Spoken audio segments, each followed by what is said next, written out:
Hey, what's up, guys?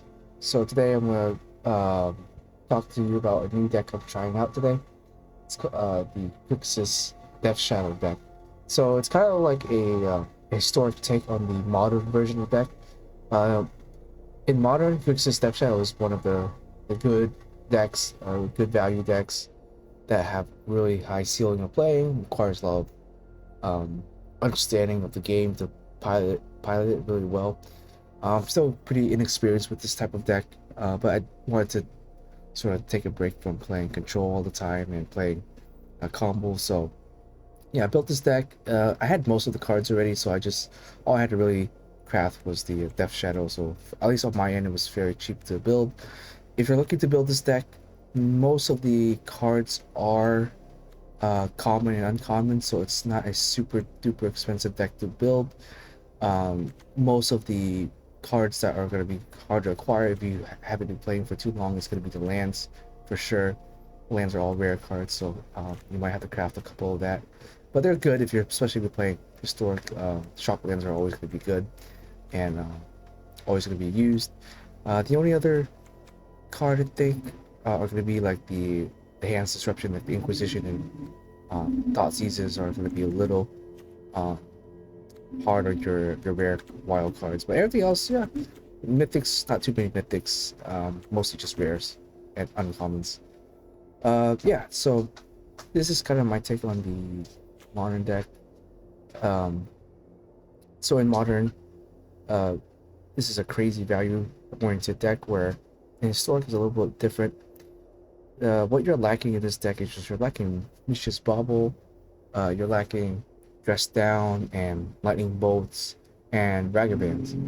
So those are kind of like the four key components to the Grixis deck, but obviously we don't have that here. We have most of the skeleton, which is great, but we are missing, you know, those four key elements on top of fetch lands too. We're missing fetch lands in the deck outside of Fable Passage, which is not that great, but fetch lands is another key component of the deck because it gives you crazy value off of Delirium and Croxa, but this deck can still work without that. Definitely still a good deck. If you're looking to pick up this deck, I definitely don't recommend it. Actually, it's a difficult deck to pilot. If you're looking for a deck that's like this, I would probably recommend the Rakdos version. Rakdos Deathshadow or Rakdos Aristocrats. Those decks are a lot more forgiving to play, especially the Rakdos mid-range Rakdos or mid-range Aristocrats. It's a lot more forgiving.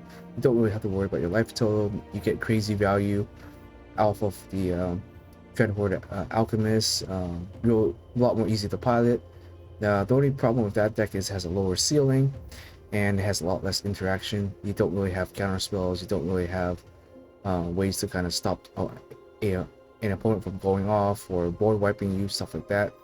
So yeah, Rakdos I would say a lot easier to play, but I think the Grixis version is definitely the more I guess fun deck to play. It's fun to pilot, it's difficult to pilot, and you do really have to know your kind of ins and out of Magic in order to play this deck really well. And you know, I myself don't am not the greatest pilot for this deck. I usually play control or either control or combo, and so going mid range like this is a little different compared to, like, you know, my other Rakdos, or sorry, other Grixis deck. My other Grixis deck is kind of more of a mid-range control, where this one is definitely just pure on mid-range, and so yeah, not really my preferred style of playing, but definitely something I want to try out and get better at. So yeah, as I mentioned, this is kind of a take on the modern version of the deck.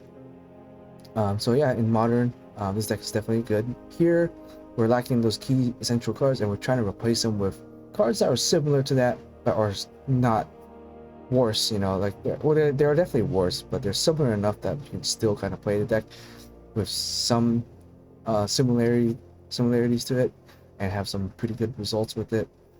So yeah, I'll kind of explain the deck here and go from there. So the first card that we're playing is Aether Spellbomb.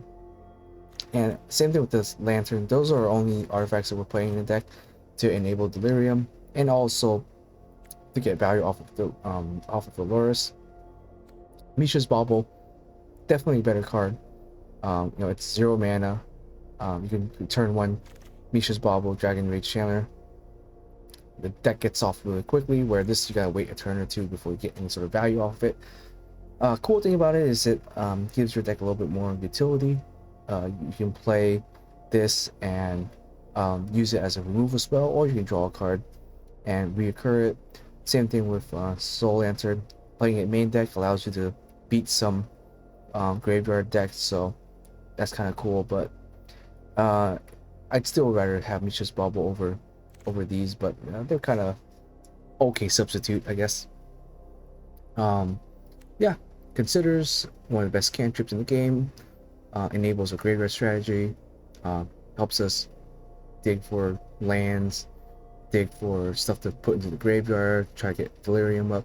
Yeah, I'd say it's definitely worth playing it for. Our main threat of the deck is Deathshadows.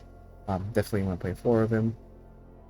Otherwise, if you're not going to play Deathshadow, you'd rather be playing some other deck at that point. You'd rather be playing Arachnos Aristocrat or something like that rather than this version of the deck. Another card I wanted to try out is I'm playing Fatal Pushes. Some decks opt to not play any Fatal, some play a few. I'm playing Fatal just to deal with annoying blockers so I can have Shadow connect with their connect and deal damage. Or if I'm at threat of dying, I'll use this to defend myself, because Deathshadow does kind of do that. You can make him an 8/8 or a 10/10, and you're at, like, 5 health left, maybe 3 health left. You're one swing away from dying. You want to have some sort of cheap removal up to kind of deal with that. So Fatal Push, I wasn't playing it before, but since adding it to the deck, definitely has made it feel a little bit better. Next off, this is the exact same from the modern version of the deck. You definitely want to be playing, a lot of hands disruption to kind of make sure that your opponent can't interact with Shadow, make sure they don't have much to play, and yeah, Thoughtseize you want to main 4 of, because Thoughtseize is your main way of dealing damage to yourself to enable Shadow, and it also gets rid of any of the bigger threats anyway. So 4 Thoughtseize for sure. Between 2 to 3 Inquisition. I'm just playing 2 to kind of fill that spot out. Yeah, 4 Dragon Rage. Definitely need this to speed through your deck and to have it up as soon as possible to kind of aggro your opponent. You don't have Ragged Vans, and so our best 1-drop is going to be this. You can't really drop Shadow on turn 1. You can at least drop Rage on turn 1 and start doing something with it. That's what this deck kind of lacks, is a good turn 1 drop. You could play Swift's Foot or like Scourge, Mage Charm, or Scourge, the other red mana 1-drop, but I don't like any of them really. I guess you could technically play that one artifact that attacks and deals damage and gets you a card, but that one's so. I don't know if I want to try it. Maybe. Oh, it's not a. Now that I think about it, it might be a maybe good card. Let me see if it's fine. But it's a creature artifact 1 deck.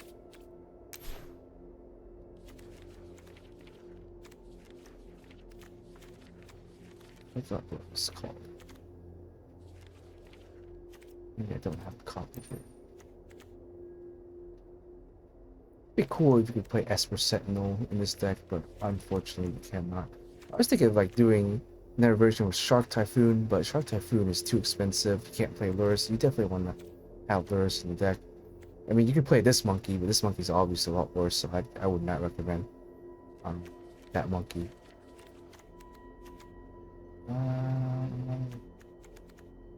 What is this thing? Maybe I should just put the stats in here too. It's a 1/1 creature for sure. That mono red always plays.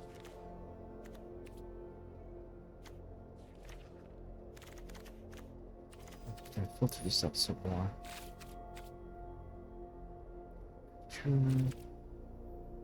I think it was a rare. Let's try this down to a rare.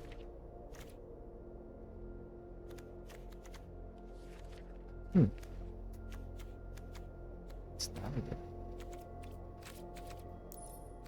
Is it uncommon?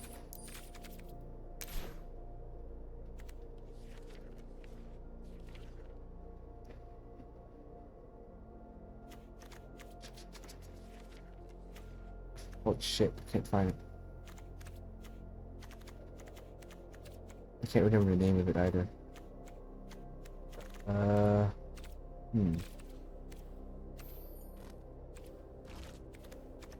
can narrow it down this thing. Oh, here you go. This thing right here. So, Bulmat Carrier. So I thought about this card. Now that we're thinking about it, it could work. It can kind of be like a Ragavan because when you attack, you exile a card from the top of your deck. You do empty your hand a lot in this deck, and so this card might be good. And you do have, it does have haste, which is cool. And it is an artifact. So maybe you can play 4 of this and get away with it. Like, be able to play 4 of this kind of as a pseudo artifact and a pseudo way to, gain advantage with this card. And you can kind of just swing in really quickly with it. I don't know. I'll think about it. I think this card might work in this deck. You can, instead of playing like Soul Lantern and even Aether Bomb main deck, you can just play like 3 or 4 copies of this, and then drop it on turn 1 and just start attacking face. And when you empty out your hand, you can just activate it, get a brand new hand. So yeah, this might be good. I'll try it out next time. Anyways, continuing on. Yeah, so that's Dragon Rage Chandler. So next thing is Footfall Crater. So this card is, the main point of it is that it cycles and allows you to have another type in your graveyard, namely enchantment, because we don't have dress down, so we gotta play this instead to try to get a enchantment in our grave so that we can have the delirium up. But now that I think about it, I might replace this with that creature. Might be a little bit better. Just focus on artifact rather than playing this, because the other thing this card does do, that it does allow you to enchant a land, and maybe you can swing in, play a Croxa, enchant, and use the land to enchant, and then start swinging with the Croxa and with haste, and trample. And that's the other thing, is with trample you're able to get Deathshadow in to deal damage. You're able to get the Sky Surge in to deal damage. So there might be a reason to still play this. I saw someone playing it, and in their deck list, I wanted to try it out myself and see if it worked. And it's also a cantrip, so we're only playing 19 lands, so you do need to see your lands. So this might be you can include this for tickets out. So I'll think about it. I'll think about taking out maybe an Aether and a Lantern, maybe this, or this, just to play the 4 tiny guys to kind of swing in with it and get some value off early in the game. But yeah, we'll see. Next up is Unholy Heat. Don't always have a Delirium up, so I decided just to play 3 rather than 4, because it was kind of dead at 4 if I didn't have early Delirium. And so I think I'm comfortable with it at 3. I think it's still a really good card. Definitely a MVP of red removal. But yeah, I think 3 copies is fine. Yeah, Lantern, kind of just to replace the bauble and just kind of utility. But sometimes it's kind of dead weight and is slow. It's 2 mana to draw a card. Same thing with this, 2 mana to draw a card. The cool thing about Aether Spellbomb is that you can use this to kind of have lures, or to save lures in some events when you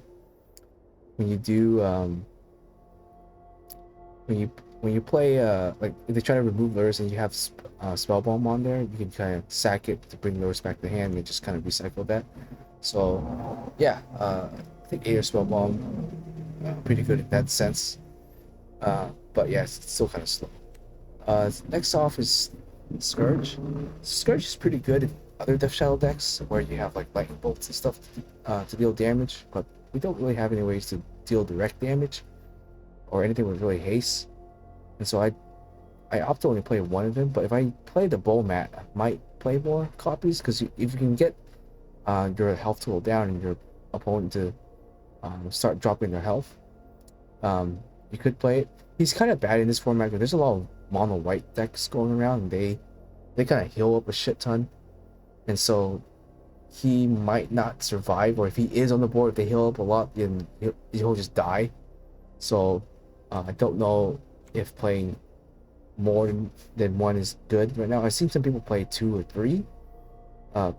If you are playing like Shock or you're playing Bone Crusher Giant or some way of dealing direct damage, then he might be good. But the way I'm playing this deck right now, I don't really have any way of dealing direct damage outside of Kolaghan's command, so I opt to only play one of him, and I may even cut him.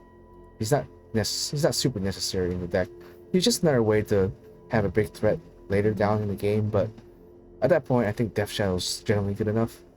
So I don't think Sky Surge will stay in the deck. If I get enough wild cards, I might just craft those um, the bowl mats and try them out in this deck. But right now, I think I have no more rares. So I spent the last of them trying to get the Death Shadows for this deck. So, uh, yeah. The reason to play Grixis is just these two cards right here. So, Giant Unlock allows us to get removal and also allows us to counter stuff. Really good. Same thing with Expressive. Expressive allows us to just YOLO, draw two almost every single time. So definitely we want to play 4 and 4 of them. Same thing in Modern, they play 4 and 4. So I don't see any reason why you would change that. I mean, unless you really dislike Giant Lock, but I think Giant Lock is definitely really good to play 4 copies. I haven't hated the card. I have always liked having it in my hand, and it's a way to kind of protect your Death Shadow from being removed. So, yeah. 2 Croxas, you don't need more than 2. You'll see him often, more than enough times, especially with Dragon Chandler and Considers and stuff. You'll see him in the graveyard. Yeah. 1 is too little, I think, and then 3 is like a lot. 3 would probably be the max I would play if you were gonna play 1 copies, but I think 2 is right in the middle, good enough. Next off is Kolaghan's Command.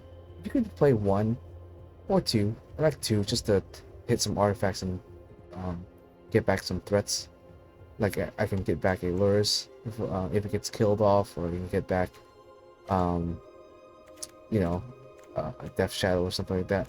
Not too many super great value to get off with the Kolaghan, so I can probably cut it down to 1 in the main deck, and then up it a little bit more if you want to. But I like it for killing artifacts, so I think it's still pretty good in the deck. Next off is the 19 lands here. I did several different test plays of different configurations. I did 21 lands, I did 20 lands, did 19 lands. I did check lands. I've done man lands. I've done several different configuration of lands. I think this is just this version right here is the most consistent. So you'll always get your shock lands. You'll always have your fable. You'll always be able to get a land in the grave for delirium. Playing 4 fable made the deck too slow, because if you draw like 2 fables in the early game, it's shit, because this deck, since it's such low CMC, you want to be playing 1 or 2 or 3 cards a turn. If you have like a Steam Vance and a Fable, you're still only playing 1 spell a turn, and your 1 spell is usually just a really not super impactful spell because it's only 1 mana, And so to overwhelm your opponent, you need to be able to play multiple spells a turn. And so having too many Fable kind of sucked. And so I opt to have only 3, so I at least still have food for Croxa, but and food for Delirium, but without clogging myself up too much. And you want as many fast mana as possible. I tried playing some of the man lands, and they kind of suck too, because man lands, after a certain point in the game, they just kind of came and tap, and you never really have time to animate them, to be honest. Because most of the time, I'm just gonna be casting Crocs if I can. Like at 4 mana, I'd rather be casting Crocs from the graveyard rather than activating the man lands. And so, um, yeah, so I opt not to play any man lands. The two that you can play is you can play Hive or I don't think I have any. Let's reset this filter. Hive.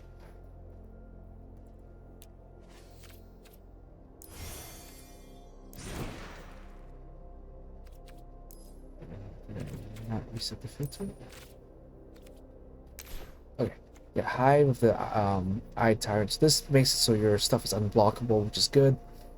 And you can also exile something. So, or it has Menace. Sorry, Menace is basically unblockable for the most part, and it's got three health, so it'll survive most things in this format. Most things like can deal 2 damage. Like Kolaghan does 2.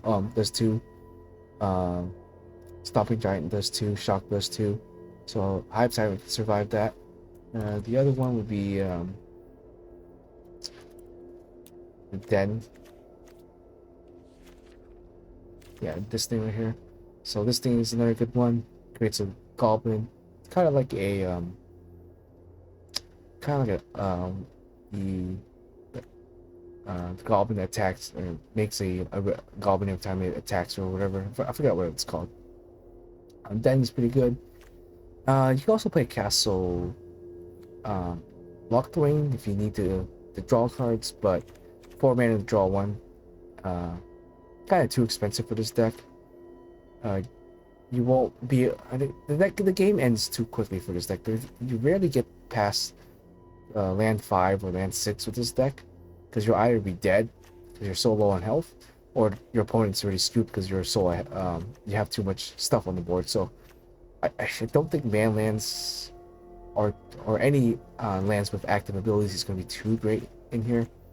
If you had a passive ability or something, then that's great. But if it's an active ability that costs like 3 or 4 mana to activate, it's just too expensive to play. And last off, I'll talk about the side deck here. All this is untested. This side deck I kind of ripped off of the other player, so I just kind of copy it more or less. I already had like 80% of the cards I was already playing. And then I saw his side deck. I was like, oh, okay, there's a couple cards I wasn't trying out and that I wanted to try. So I had all these cards except for Feed the Swarm, Abrade, and Witch's Vengeance. And so I wanted to copy that and see how that would work. I haven't yet tested the side deck, but the idea is a Spell Pierce is to, cheap counterspell to counter any sort of board removal, anything like that. Another Inquisition to interrupt the hands. Additional Soul Lanterns to play against graveyard decks. Feed the Swarm to kill Rest in Peace and stuff like that. Abrade, I guess, to kill like other creature based decks or artifact hate like other lanterns or Gravedigger's Cage, stuff like that. You want some sort of way to remove that, so that's another thing. This for other control decks, counter it. This is for like tribal decks, humans, elves. Human, elves. Call this, they'll most likely board wipe them. And most of your stuff on your board should survive. The only thing that might not survive would be the Chandler. If you're calling humans and you have Chandler out, she'll die to it for sure. But outside of that, Witch's Vengeance should be pretty good here. And then a third copy of Kolaghan's Command. Side deck might change. I might change out the deck a little bit. If I get the bowl mats, I'm definitely gonna change the deck a little bit and try out the bowl mats in the deck. See how much value they can generate, or how they're kind of like a pseudo Ragavan, It's getting hit by Bomat does feel somewhat kind of bad. Because the more they hit you with it, the more advantage they're eventually going to generate. And even if you don't attack with it anymore. You stop attacking with it. You can just kind of leave it there, and it's kind of like another hand. So this deck does run out of steam quite quickly, so that the bowl bat might help with that. So, and it's also two different types too. It's also a creature and an artifact, which is kind of cool, which works really well with Delirium here. And so I might try that out. Might cut the lantern and cut the Aether Bomb and cut the Sky Clave and maybe, yeah, cut 3 of those plus maybe the foot craters here. So if you cut this, that Aether Bomb or one of the Aether Bombs, you should be able to fit in the bow mat and not play any enchantment. So honestly, I've looked through the entire library of enchantments that we could play, and nothing really worth it. Like this is just a cantrip most of the time. Sometimes you'll use it to enchant a land, but most of the time it's just a cycling enchantment, so you can get Delirium active with the Chandler as soon as possible. But if you play the bow mat, then this might become unnecessary. So I might just get rid of this, and then obviously Lantern and Aether Spellbomb are kind of subpar baubles, but they do work with Luris. So yeah, that's basically it. I think we'll play the deck a little bit more. I'll show you some gameplay of the deck. Like I mentioned, I'm definitely not great with this deck. And there's still a lot of changes and stuff like that I want to try out before settling on a fixed version of the deck. But yeah, I think outside of that, that's basically it. So I'll see you guys next time.